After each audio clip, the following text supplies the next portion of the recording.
এটা একটা লাঠি। এই লাঠি আগুন দিয়ে জ্বালিয়ে শেষ করে দেওয়া যাবে। আমার এই লাঠি দিয়ে কোনো ব্যক্তির মাথা ফাটিয়ে দেওয়া যাবে।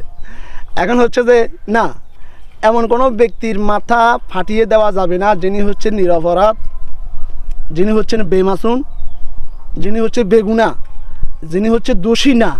তবে হ্যাঁ, সময়ে এই লাঠি চোরের জন্য, ডাকাতের জন্য, ছাঁদাবাজের জন্য, টেন্ডারবাজের জন্য, নারীবাজের জন্য সময়ে কিন্তু এই লাঠি হাতিয়ার হিসাবে ব্যবহার হওয়াটা দোষের নয়।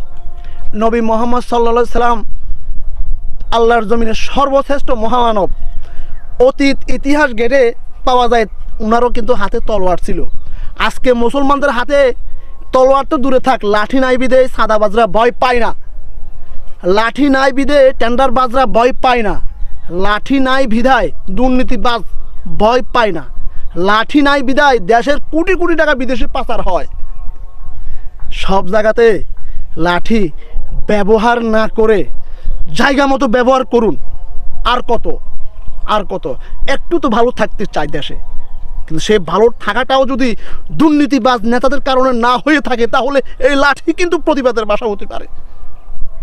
আর কত নীরবে সহ্য করবেন? অন্যায়কে বলুন যে অন্যায় করব না, অন্যায় করতে দেব না, অন্যায়কারীকে ছাড় দেব না।